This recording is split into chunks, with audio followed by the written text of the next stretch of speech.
अच्छा बता दीजिए जल्दी से कमेंट करके कि आपको सारी चीज़ें क्लियर हैं, तो हम इसको आगे प्रोसीड करें।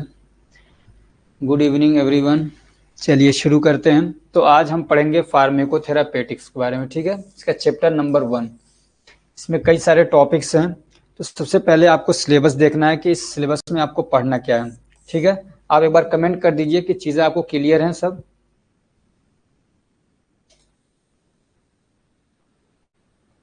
चलिए क्लियर है, ठीक है।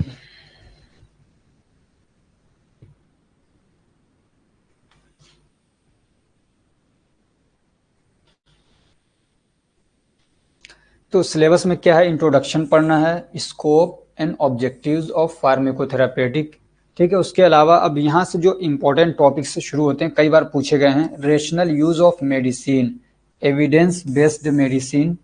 उसके अलावा है essential medicine list, standard treatment guidelines, STGS, ठीक है। ये टॉपिक्स हैं जो आपको इस चैप्टर के अंदर पढ़ने हैं।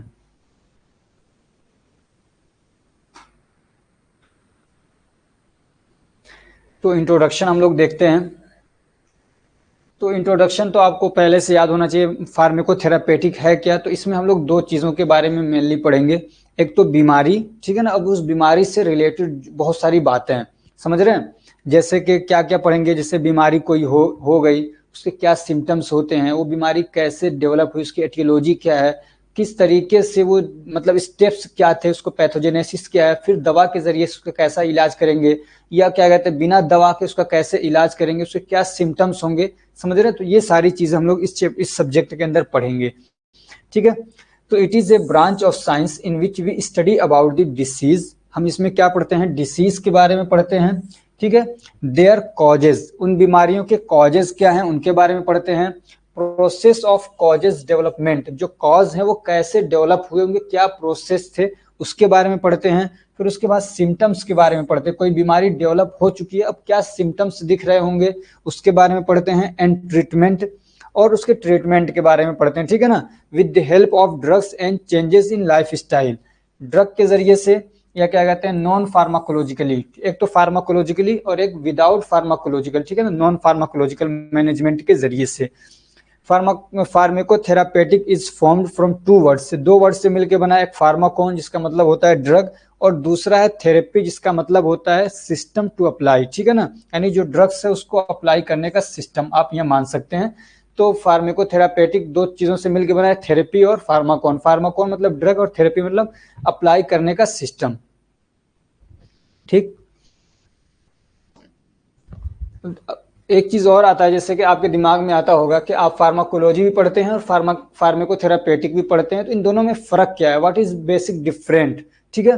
तो हम फार्माकोलॉजी के अंदर जो पढ़ते हैं वो पढ़ते हैं हम मेडिसिन के बारे में, समझ रहे हैं। तो in pharmacology centre of focus is medicine. Centre of focus क्या है, जिसमें हम ज्यादा फोकस करते हैं वो हमारी दवाएं होती है, उसमें क्लासिफिकेशन पे फोकस करते हैं, उनके मैकेनिज्म ऑफ एक्शन पे फोकस करते हैं, उनके डोजेस पे फोकस करते हैं, समझ रहे हैं, उनके एडवर्स इफेक्ट पे फोकस करते हैं। लेकिन जो फार्मेकोथेरापेटिक, इसमें सेंटर ऑफ फोकस होता है डिसीज। इसमें हम क्या है बीमारियों पे फोकस करते हैं, उनके ट्रीटमेंट पे फोकस करते हैं, उनके सिम्टम्स पे फोकस करते हैं, उनके वो क्या क्या कॉज हो सकते हैं उस पर फोकस करते हैं, वो कॉज कैसे डेवलप हो रहे हैं उस पर फोकस करते हैं, समझ रहे हैं। तो उसमें सेंटर ऑफ फोकस मेडिसिन होती है फार्माकोलॉजी में, और फार्मेकोथेरापेटिक में सेंटर ऑफ फोकस डिसीज होती है, ठीक। अब जो आपके सिलेबस में पूछा है स्कोप ऑफ फार्माकोथेरापेटिक, तो स्कोप ना ये कोई रटने की कोई याद करने की चीज होती नहीं है, तो आदमी खुद से बनाता है, समझ रहे हैं, खुद से बनाएंगे, तो ये सब बना के ही लिखने वाली चीजें होती हैं। अब जिसके पास क्या कहते हैं फार्माकोथेरापेटिक का नॉलेज होगा, समझ रहे, तो वो क्या कर सकता है, वो ट्रीटमेंट के फील्ड में जाके लोगों का इलाज कर सकता है। तो आप एक, अब ऐसे मैंने लिखा, लेकिन आप जब लिखेंगे तो नंबर 1 डालेंगे और फिर यहाँ डालेंगे ट्रीटमेंट, समझ रहे हैं, ट्रीटमेंट लिखेंगे। अब उसके बाद आप उसके बारे में आगे लिखना शुरू करेंगे, इसको हेडिंग बनाएंगे ऐसे। इसलिए कि जो कॉपी चेक करने वाले होते हैं वो मतलब हेडिंग वगैरह देखते, पूरा एक एक लाइन एक एक वर्ड पढ़ते नहीं है, समझ रहे हैं। तो इस तरीके से आपको करना है। ऐसे ही आप जितने भी हैं सबके हेडिंग बना लेते हैं तो बहुत अच्छा रहेगा। दूसरा क्या है, जिसको इसके बारे में नॉलेज है तो वो क्या है डायग्नोस्टिक वाले फील्ड में भी जाके काम कर सकता है, बीमारियों का टेस्ट वगैरह करना। तीसरा क्या है, फार्मेकोथेरापेटिक का नॉलेज अगर है तो आपको एक क्या है फाउंडेशन मिल जाता है, आपको एक बेस मिल जाता है, और उसके बेस पे आप आगे फर्दर क्या कहते हैं एडवांस लेवल में जाके पढ़ाई कर सकते हैं डिसीज के बारे में और उनके कॉजेस के बारे में। जैसे मान लीजिए कि बीमारी कैसे हो रही है, कैंसर कैसे हो रहा है, किसी भी टॉपिक में जाके आप काम कर सकते हैं। उसके अलावा क्या है, person has knowledge of pharmacotherapeutic can prevent himself and other, ये इन नहीं है एंड, ठीक है, and other from being sick. जिसको अच्छे से नॉलेज है तो अपने आप को भी बीमारियों से काफी हद तक बचा सकता है। जैसे कि मान लीजिए जो एक से दूसरे में फैलने वाली कंटेजियस डिसीज है उससे अपने आप को बचा सकता है, दूसरों को भी बचा सकता है, समझ रहे हैं, और लाइफ स्टाइल में चेंजेस करके अपने आप को भी हेल्दी रख सकता है, और क्या कहते हैं अपने फैमिली मेंबर को, अपनी कम्युनिटी को भी क्या है हेल्दी रख सकता है। ठीक है, वही वाला पॉइंट यहाँ पे लिखा हुआ है 5वां, जिसको अच्छे से आता है तो वो एक कम्युनिटी को हेल्दी बना सकता है।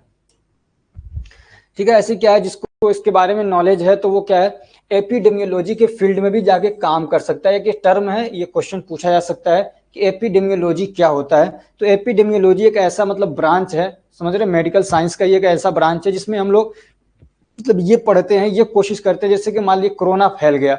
अब ये कोरोना क्यों फैला, कहाँ से फैला, किन लोगों को मतलब ज्यादा अफेक्ट किया, किस उम्र के लोगों को अफेक्ट किया, कौन सी दवाएं इसमें काम कर रही थी, समझ रहे हैं, उसके मेथड ऑफ ट्रांसमिशन क्या है, किस तरीके से एक से दूसरे में फैला, किस एरिया के लोग ज्यादा अफेक्टेड हुए, ये सारी जब चीजें पढ़ते हैं तो वो एपिडेमियोलॉजी होता है। ठीक, उसके अलावा क्या है, the person has knowledge of pharmacotherapeutic can work in the field of research and development of drug, समझे, ड्रग के डेवलपमेंट में और रिसर्च में काम कर सकता है।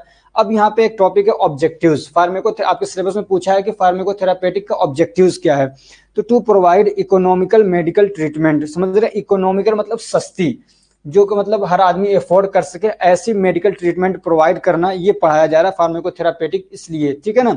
दूसरा क्या है, to provide research based drug therapy, research based क्या है, दवाओं के जरिए से जो इलाज किया जा रहा है तो अलटप ना हो, बल्कि रिसर्च बेस्ड क्या है ट्रीटमेंट किया जाए, इसलिए आपको पढ़ाया जा रहा है ये। तीसरा क्या है, रेशनल यूज ऑफ ड्रग को प्रोमोट करने के लिए आपको क्या है ये फार्माकोथेरापेटिक पढ़ाया जा रहा है। अब रेशनल यूज ऑफ ड्रग क्या है, ये इंपॉर्टेंट एक टर्म है, इस पे क्वेश्चन पूछा गया है कि रेशनल यूज ऑफ मेडिसिन या रेशनल यूज ऑफ ड्रग क्या है, आगे हम इसको पढ़ेंगे अभी। ठीक है, उसके अलावा क्या है, to use advance research for effective treatment, के हम इफेक्टिव ट्रीटमेंट के लिए जो रिसर्चेज हैं, समझ रहे हैं, एविडेंस जो है, जो रिसर्च है साइंटिफिक, उसको हम यूज करके क्या है ट्रीटमेंट करें, इसलिए आपको ये पढ़ाया जा रहा है। और क्या है, to provide effective and best quality drug, और क्या है इफेक्टिव और बेस्ट क्वालिटी ड्रग प्रोवाइड किया जाए कम कॉस्ट के अंदर। ठीक है, अब यहां से मेन टॉपिक्स शुरू होते हैं, वो क्या है आपका rational use of medicine. Rational use of medicine क्या होता है, इसको RUM बोलेंगे। ठीक है, RUM rational use of medicine, तो इसका मतलब क्या होता है, it means to provide a right drug to a right patient in appropriate dose for an appropriate time period which is suitable for clinical requirement at lowest cost. समझ रहे, ये आपका क्या कहते हैं डेफिनेशन है किसका, रेशनल यूज ऑफ मेडिसिन का। इसका मतलब होता है कि क्या कहते हैं एक पेशेंट को राइट दवा यानी सही दवा प्रोवाइड करना एप्रोप्रिएट डोज के अंदर, यानी जो मुनासिब जो सही डोज है उतना प्रोवाइड करना, और क्या है एक क्या कहते हैं सही टाइम के हिसाब से। ये नहीं कि मान लीजिए 2 ही घंटे में 4 बार डोज दे रहे हैं, ऐसा नहीं है, जितना मतलब सही टाइमिंग है उस टाइम के हिसाब से, और सही डोज। कई बार ऐसा होता है ना, बंगाली डॉक्टर्स होते हैं, कई बार ऐसा देखा गया है हमारे एरिया में भी, तो जो नॉर्मल से भी बीमारी होती है ना, एकदम से उसको एंटीबायोटिक भी लगा देंगे, पेन किलर भी दे देंगे, और कई सारी दवाएं दे देते हैं, एंटी क्या कहते हैं वो जो एक दवा आती है ना, जैसे कि क्या कहते हैं उसको, कॉर्टिकोस्टेरॉइड्स, जो कॉर्टिकोस्टेरॉइड्स है वो भी दे देते हैं, तो कई सारी दवाएं एक साथ दे देते हैं, समझे, तो एकदम से आदमी लगता है मैं तो एकदम चंगा हो गया, हालांकि इतनी सारी दवाएं एक साथ नहीं देनी चाहिए, तो समझे, तो एप्रोप्रिएट डोज देना चाहिए, हाई डोज नहीं देना है, सही टाइम पे देना है, ये नहीं कि लगातार दवाएं खिलाई जा रहे हैं। और उसका क्या है, विच is suitable for clinical requirement, और वो सारी चीजें ऐसी हों जो कि सही हों, सुइटेबल हों क्लिनिकल रिक्वायरमेंट के लिए, समझ रहे हैं, जो क्लिनिकल रिक्वायरमेंट है उसके लिए वो सही हो। ठीक है, और मेन बात ये है कि वो लोवेस्ट कॉस्ट में होनी चाहिए, समझ रहे, बहुत सारी दवाएं मार्केट में होती हैं एक ही बीमारी को ट्रीट करने के लिए, तो उसमें से कंपेयर करके निकालना है जो सस्ती है। लेकिन आज क्या होता है कि जो सबसे मतलब महंगी होती है ब्रांड वाली है, और कम क्या कहते हैं वो MR ला के बेच देते हैं, डॉक्टर को चिपका के जाते हैं वही वाली दवा ही लिखना आपको, तो चाहे सस्ती हो, महंगी हो, अच्छी हो, खराब हो, कैसी हो, डॉक्टर उसी को लिखेगा, समझ रहे हैं। होना क्या चाहिए कि लोवेस्ट कॉस्ट में अच्छी वाली जो दवा है उसको लिखा जाए, उसको बढ़ावा किया जाए, उसको बढ़ाया जाए। अब ये कि जो रेशनल यूज ऑफ मेडिसिन है वो कैसे उसका प्रचलन हो, कैसे उसको मतलब फैलाया जाए, कैसे उसको यूज किया जाए, तो उसके क्या रिक्वायरमेंट्स हैं, समझ रहे हैं। जैसे कि मान लीजिए इस पे आपके नोट पूछ लिया तो ऐसे 2 लाइन तो नहीं लिखेंगे ना, तो उसको बड़ा भी करना है। तो अब उसमें ऐसे पूछा तो नहीं कि रिक्वायरमेंट्स क्या, लेकिन आपको ये लिखना पड़ेगा और याद करना पड़ेगा, ठीक है। तो सबसे पहला क्या है, एविडेंस बेस्ड प्रैक्टिस होना चाहिए। रेशनल यूज ऑफ मेडिसिन के लिए क्या है, एविडेंस बेस्ड, आप जो प्रैक्टिस कर रहे हैं, जो इलाज कर रहे हैं, वो एविडेंस बेस्ड होना चाहिए, यानी साइंटिफिक रिसर्च हो, एविडेंस हो कि इस तरीके से इलाज करने से फायदा होता है और हो रहा है, समझ रहे हैं। दूसरा क्या है, इंडिविजुअल पेशेंट असेसमेंट।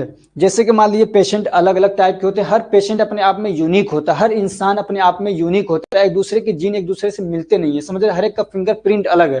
तो ऐसे ही हर एक के अंदर बीमारी कॉज होने के लिए जरूरी नहीं कि एक ही कॉज हो, हर एक के बीमारी के पीछे हो सकता है उसके अंदर आपको सिम्टम्स तो दिख रहे हैं वो, लेकिन हो सकता है उसके पीछे कुछ और कॉज हो और बीमारी उसकी कुछ और हो। इसलिए हर पेशेंट को आपको अच्छे से असेसमेंट करना है। असेसमेंट करने का मतलब ये कि उसको चेक करना अच्छे से कि इसकी बीमारी के पीछे असल कॉज क्या है, समझ रहे हैं। तो ये कह रहे हैं कि इंडिविजुअल पेशेंट असेसमेंट करना है, ठीक है, और फिर उसके हिसाब से, उसकी नीड के हिसाब से उसको दवा इलाज करना है। दूसरा क्या है, एप्रोप्रिएट डायग्नोसिस, यानी अच्छे से उसकी डायग्नोसिस करनी है। अब तो बहुत सारी डायग्नोस्टिक किट आ गई है, बहुत सारे डायग्नोसिस हो रहे हैं, लेकिन ये कि बहुत सारे लूट रहे हैं, खराब केमिकल लगा के अच्छे पैसे ले लेते हुए, एक अलग बात है। लेकिन अब क्या है ना, पहले जमानों में बीमारियों का डायग्नोसिस नहीं हो पाता था, समझ रहे। आज से आप 25 साल पहले देखिए तो इतनी सारी मशीनें नहीं थी, इतनी सारी चीजें नहीं थी बीमारियों को डायग्नोस करने के लिए। लेकिन आज तो सारी क्या है, बहुत सारी मशीनें आ गई हैं, बहुत सारे केमिकल्स, बहुत सारे रिएजेंट, बहुत सारी पैथोलॉजी और क्या बहुत सारी चीजें हो चुकी हैं बीमारियों को चेक करने के लिए, असेस करने के लिए। तो अब बीमारियों को डायग्नोस करना आसान है। जैसे कि मलेरिया हो गया, अब मुझे खुद याद है कि एक बार मुझे मलेरिया हो गया, 8-10 दिन तक मैं दवा खाता रहा, वो डॉक्टर भी ऐसे थे, वो दवा दे रहे, खा रहे, दवा दे रहे, फिर बुखार चढ़ रहा है। तो इतना मतलब वो ही नहीं था। फिर जब चेक कराया गया तो पता चला कि मलेरिया, 2 गोली मैंने खाई सिर्फ मलेरिया वाली। उस टाइम तो दवाओं के नाम भी याद नहीं थे कि क्या होते हैं। अब तो क्या कहते, तो 2 गोली खाई, वो दूध के साथ में ठीक एकदम। तो अब ऐसा नहीं, अब पहले जमाने में ऐसा मतलब इतना मतलब होता नहीं था चेकअप वगैरह, अब तो हर बात में चेकअप हो रहा है। तो आपको क्या है, डायग्नोसिस सही से करना है। उसके अलावा क्या है, बेनिफिट वर्स रिस्क, समझ रहे हैं ना। ये आपको ध्यान रखना है कि जो भी आप दवा इलाज कर रहे हैं तो उसका असेसमेंट, ये असेसमेंट करना है कि जो हम ये दवा यूज कर रहे हैं उससे फायदा ज्यादा होने वाला है या ज्यादा नुकसान होने वाला है, समझ रहे हैं। ये ध्यान देना बहुत जरूरी होता है, सिर्फ दवा खिलाना नहीं, बल्कि आपको ये भी एनालाइज करना है, असेस करना है कि इस दवा का रिस्क के मुकाबले में बेनिफिट ज्यादा है या रिस्क ज्यादा, उससे दवा का नुकसान ज्यादा है, ये भी देखना है, ठीक है। उसके अलावा क्या है, डोजेस आप कौन से यूज कर रहे हैं, समझ रहे हैं। अलग अलग डोजेस में दवाएं होती हैं, जैसे कि मान लीजिए पैरासीटामोल है, वो क्या कहते हैं, लिक्विड में भी आती है, यानी पेरेंटरल भी आती है, ओरल भी आती है। तो आपको कौन सा डोज देना है। कभी मान लीजिए बुखार बहुत तेज है तो एकदम से आप उसको इंजेक्शन नहीं ठोक देंगे, समझ रहे हैं। बहुत तेज बुखार है तो एकदम से इंजेक्शन नहीं, बल्कि आप उसको क्या करेंगे, स्लो स्लो चलाएंगे, समझ रहे हैं। थोड़ा थोड़ा उसको क्या कहते हैं, मतलब बॉटल के थ्रू थोड़ा थोड़ा उसको चढ़ाएंगे, समझ रहे हैं। तो ये भी हमको ध्यान देने की जरूरत होती है। ड्यूरेशन भी देखना होता है कि कितनी देर में हमको दवा देनी है, ठीक है ना। ऐसे क्या पेशेंट को मॉनिटर भी करना होता है, इसलिए कि दवा के बाद एडवर्स इफेक्ट आने के चांस भी रहते हैं। तो पेशेंट को देखना भी रहता है, मॉनिटर भी करना रहता है कि कहीं ऐसा तो नहीं है इसको एडवर्स इफेक्ट आ रहा है और जो बीमारी नहीं थी उससे बड़ी बीमारी इसको हो गई, डैमेज हो गया, उसका हार्ट खराब हो गया।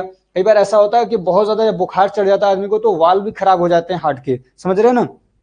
कंजेस्टिव हार्ट फेलियर होने के चांसेस रहते हैं। उसके अलावा क्या है, पेशेंट काउंसलिंग, पेशेंट को समझाना भी, इसको काउंसलिंग भी करनी है, इसको बताना है देखो परेशान होने की जरूरत नहीं है, ये दवा क्या है आपको काम करेगी, आप बहुत ज्यादा परेशान न होइए, स्ट्रेस न लीजिए, एंजाइटी न लीजिए। समझे, घर वाले जैसे मान लीजिए कोई ऑपरेशन करना, घर वाले मान रहे तो उसको समझाए, भाई देखो अब दवाओं से तो हम काम चला नहीं सकते, इसलिए कि ऐसी बीमारी है, दवाओं से इसका इलाज नहीं हो पाएगा। तो अगर आप इलाज नहीं कराओगे तो आगे बहुत ज्यादा परेशान होगे आप,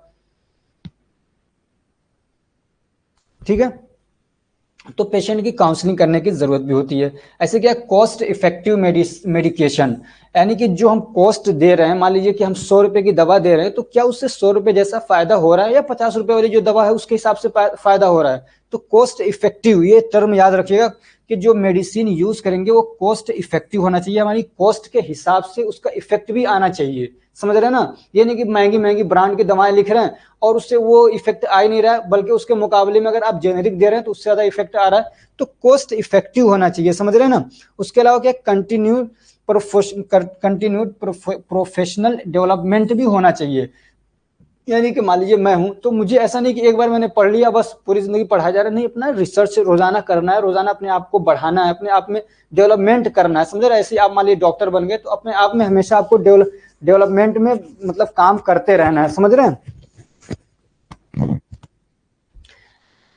अब एविडेंस बेस्ड मेडिसिन एक टॉपिक है। एविडेंस बेस्ड मेडिसिन क्या होता है? ईबीएम, ठीक है। तो it means to use the best available scientific या science based research for treatment, समझ रहे हैं? एविडेंस बेस्ड मेडिसिन का मतलब यह है कि जो अवेलेबल क्या कहते हैं बेस्ट साइंटिफिक रिसर्च है किसी भी ट्रीटमेंट के लिए, उसको यूज करना। ये नहीं कि आपने मतलब 10 साल पहले पढ़ लिया था कि हमको इस बीमारी के लिए ये वाली दवा देनी है, प्राइमाक्विन देना है मान लीजिए, लेकिन क्या कहते हैं उससे अच्छी दवा आ चुकी है और उस पर रिसर्च हो चुकी है, बहुत सारे एविडेंसेस हैं, लेकिन आपको पता ही नहीं है, मुझे पता ही नहीं है, आपको नहीं, सॉरी मुझे पता नहीं है, मैं वही पुरानी दवा यूज किए जा रहा हूं। तो कह रहे हैं ऐसा नहीं करना है, बल्कि आपको पढ़ते रहना और जो न्यू एविडेंस बेस्ड दवाएं हैं उससे आपको इलाज करना है with the help of epidemiology. आप उसमें एपिडेमियोलॉजी को भी यूज करेंगे, समझ रहे हैं? एपिडेमियोलॉजी मैंने आपको बताया कोई भी बीमारी है तो उसके बारे में पूरी हम पढ़ाई करते हैं कि ये बीमारी क्यों हुई, कहाँ से हुई, कैसे हुई, क्या कॉजेज है, क्या स्टेप्स थे, किन लोगों को फैली, कितने लोगों को इफेक्ट किया, किस एज के लोगों को फैला, किस सेक्स को लोगों को ज्यादा अफेक्ट किया, ये सारी चीजें हम पढ़ते हैं, ठीक है ना? ऐसे क्या बहुत सारी इंजीनियरिंग टेक्निक्स आ गई हैं। पहले आप देखेंगे कि इतनी टेक्निक्स नहीं थी, अब तो पता एमआरआई हो जा रही है, आप देखेंगे अब तो रोज मशीनें बड़ी बड़ी आती जा रही है। एक्सरे पहले मतलब इतना क्लियर नहीं आता था, अब एक्सरे के लिए बड़ी हाई क्वालिटी की मशीनें आ गई हैं, समझे? तो बहुत सारी चीजें अब आ चुकी हैं। तो इंजीनियरिंग के जरिए से जो मशीनें, जो टेक्निक्स हैं, उनको भी यूज करना है। उसके अलावा क्या रिस्क बेनिफिट एनालिसिस भी करना है कि जो इलाज आप करने जा रहे हैं तो उसमें उससे फायदा कितना, उसमें रिस्क कितना। अगर बेनिफिट का मतलब रेशियो ज्यादा है, समझ रहे? मान लीजिए अगर क्या कहते हैं इसका क्या है कि 90% चांस है कि फायदा होगा और 10% चांस है कि नुकसान होगा, तो आपको वो काम करना चाहिए। लेकिन आपको लग रहा है यार नहीं, मतलब रिस्क ज्यादा लग रहा है, तो नहीं करना है फिर, ठीक है ना? अब एक components of evidence based medicine, यानी आप एविडेंस बेस्ड मेडिसिन करने जा रहे हो, उसके लिए क्या कंपोनेंट्स है, क्या रिक्वायरमेंट्स हैं? तो बेस्ट अवेलेबल एविडेंसेस, सबसे पहले आप उसको यूज करेंगे कि जो अवेलेबल क्या कहते हैं एविडेंसेस हैं, रिसर्च हैं, उसको यूज करना है। ऐसे क्या है, क्लिनिकल नॉलेज भी होना और स्किल होना भी जरूरी है, यानी प्रैक्टिस। ऐसा नहीं कि सिर्फ किताबें पढ़ लिया तो उससे नहीं होगा, आपको ना प्रैक्टिस भी होना चाहिए। अगर आपने प्रैक्टिस नहीं किया तो आप प्रैक्टिस करिए किसी डॉक्टर के साथ में रह के, समझ रहे? प्रैक्टिस करने से, प्रैक्टिकली चीजों को देखने समझने से बहुत सारी चीजें आती हैं, किताबों से सब कुछ नहीं आ सकता है, समझ रहे? उसके अलावा क्या पेशेंट नीड को भी देखना है। ऐसे क्या है, रिस्क बेनिफिट एनालिसिस करना है, समझ रहे ना? रिस्क बेनिफिट एनालिसिस करना, ये कंपोनेंट्स हैं एविडेंस बेस्ड मेडिसिन के। अभी के स्टेप्स क्या है ईबीएम के, एविडेंस बेस्ड मेडिसिन के स्टेप्स क्या है? तो सबसे पहले क्या है, क्लिनिकल क्वेश्चन। कोई भी पेशेंट है उससे क्लिनिकल क्वेश्चन पूछेंगे हम, समझ रहे हैं? उससे पूछेंगे भाई आपको ये बीमारी कब से हुई, क्या आपने खाया था, या कैसे मतलब क्या सिम्टम्स आपको आ रहे हैं, कैसा फील कर रहे हैं आप, तो उससे क्वेश्चन पूछेंगे, ठीक है ना? उसके अलावा क्या करेंगे, फिर उसके हिसाब से हम एविडेंस बेस्ड क्या है मतलब जो एविडेंसेस हैं उसको हम फाइंड करेंगे, चेक करेंगे कि क्या चीज़ है इससे रिलेटेड एविडेंस। अब तो गूगल का मतलब क्या कहते हैं इंटरनेट का जमाना है, तो ढूंढना कोई मुश्किल नहीं है। फिर उसके बाद क्या करेंगे, इवेल्युएशन करेंगे हम उसको। एविडेंस मान लीजिए किसी को आपने पढ़ लिया वेबसाइट पे ऐसा ऐसा है, तो ऐसा तुरंत नहीं कि उसको अप्लाई कर देंगे, ऐसा थोड़ी करते हैं। पहले उसको क्या करेंगे, हम इवेल्युएशन करेंगे, उसको चेक करेंगे, क्रॉस चेक करेंगे, फिर उसके बाद देखेंगे कि ये मतलब वैलिड है, यूजफुल है या नहीं है, उसके बाद उसको अप्लाई करेंगे, ठीक है ना? उसके बाद क्या करेंगे, एप्लीकेशन ऑफ एविडेंस। उसके बाद फिर इतने पे नहीं, असेसमेंट भी करेंगे कि उसका रिजल्ट क्या आ रहा है, क्या उससे फायदा हो रहा है या नहीं हो रहा है, ठीक है? अब एक टॉपिक है एसेंशियल मेडिसिन लिस्ट, ये क्वेश्चन भी पूछा गया है। एसेंशियल मेडिसिन लिस्ट के ऊपर एक नोट लिखिए, क्या है ये, समझ रहे हैं? अब अभी तक आपको कुछ मतलब समझ में नहीं आया, कोई क्वेश्चन है तो कमेंट कर सकते हैं। मुझे 1-2 मिनट रेस्ट लेने दीजिए, तब तक आप लोग कमेंट करें, ठीक है? आपको जो भी समझ में नहीं आया आप पूछिए।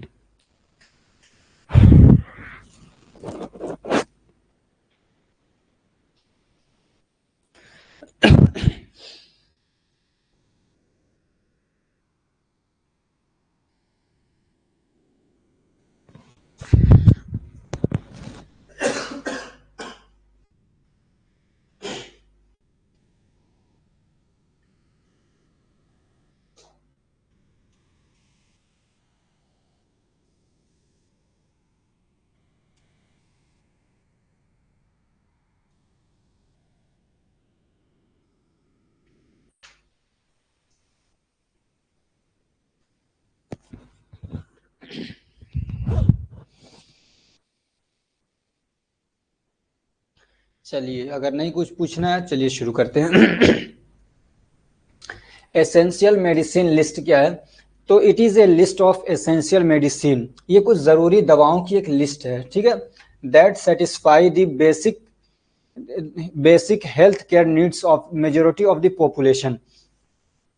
ये दवाओं की एक लिस्ट है, समझ रहे हैं क्या है? बहुत सारी दवाओं की एक लिस्ट है, और वो ऐसे है जो मतलब क्या कहते हैं, जो बेसिक हेल्थ केयर नीड है किसी भी बड़े पॉपुलेशन की, उसको वो पूरा कर रही हो, समझ रहे हैं?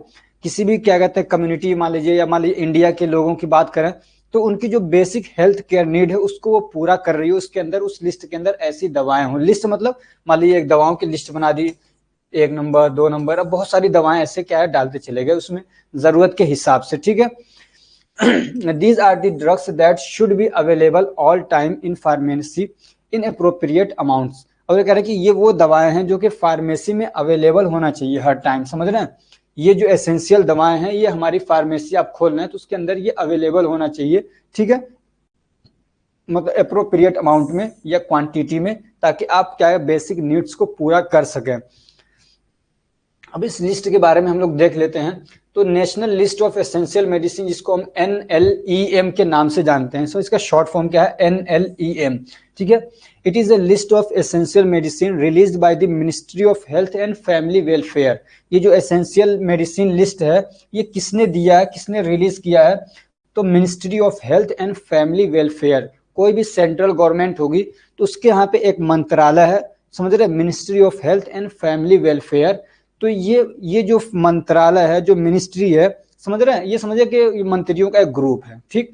तो उन लोगों के जरिए से, अब है नहीं कि मंत्री जो अनपढ़ है वो लोग करेंगे, बल्कि वो लोग इसको मतलब करवाते हैं कि बड़े बड़े डॉक्टर से, फिर क्या है मतलब एक लिस्ट बनवाई गई, ठीक है। ये नहीं कि कोई भी अनपढ़, हमारे यहाँ के भी है, वो बहुत कम पढ़े होगा, आज तक कभी उन्होंने लेक्चर ही नहीं दिया संसद में, 5 बार से लगातार जीत रहे हैं वो, समझ रहे हैं, तो वो थोड़ी बनाएंगे ये लिस्ट।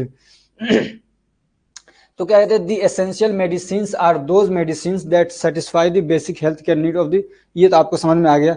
अब ये कि देयर आर 384 यानी 384 drugs in the latest list.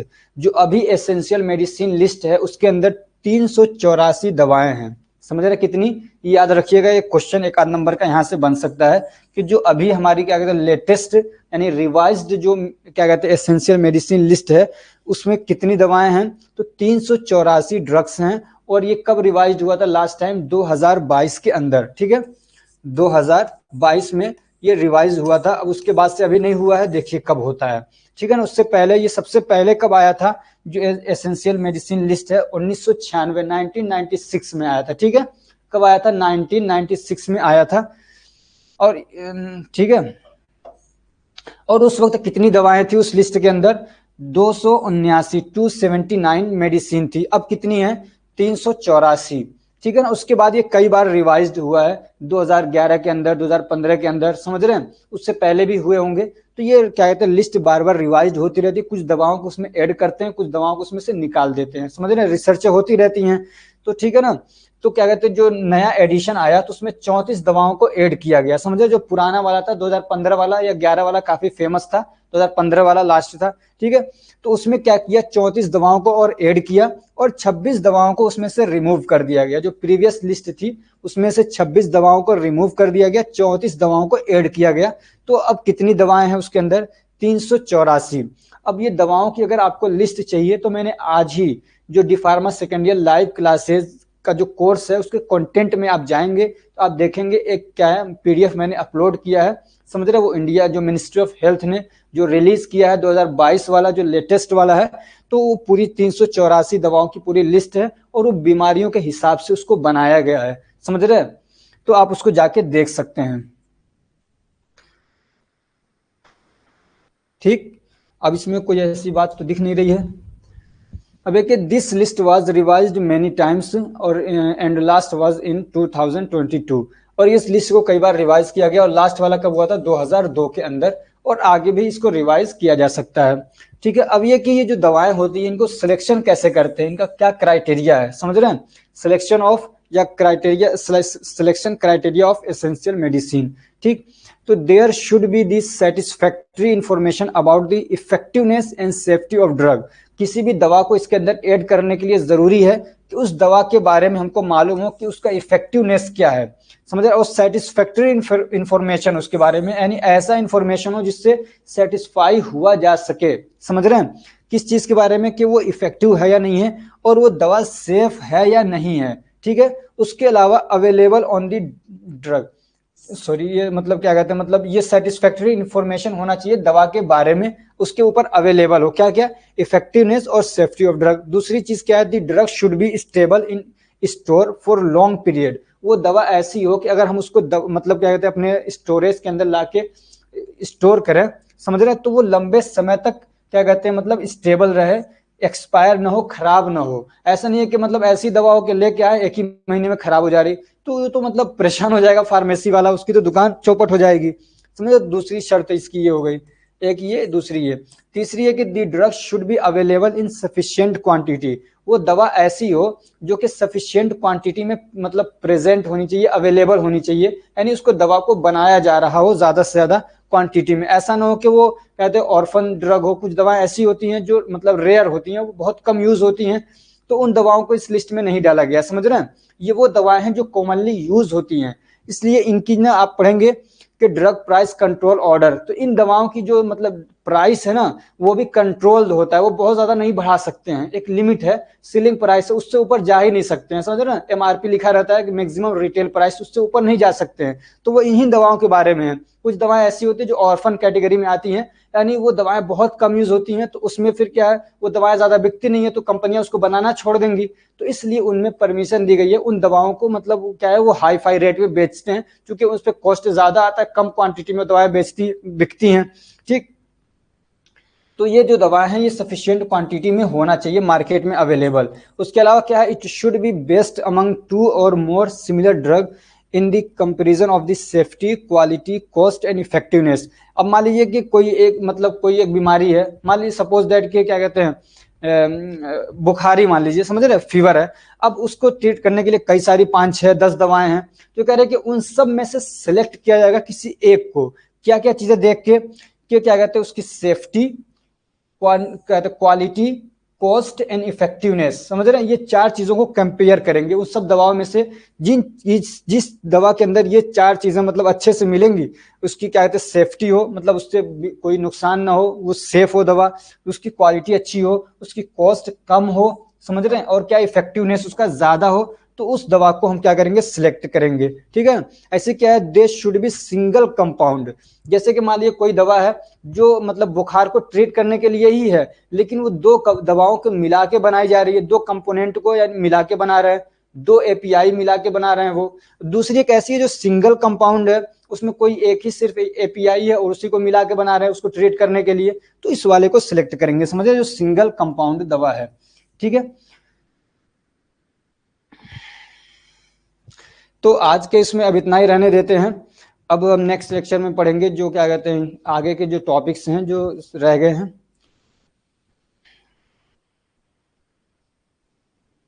अब आपको इसमें कुछ नहीं समझ में आया हो तो आप पूछ सकते हैं, ठीक है। लगातार 3-4 घंटे से पढ़ाना एकदम थक जाता है बदन आदमी का, कुछ लोग तो पढ़ने में थक जाते हैं, यहाँ तो कंटिन्यू बोलना पड़ता है। चलो लग रहा है कोई आपको क्वेश्चन नहीं है तो मैं इसको एंड करता हूँ अब, ठीक है सर।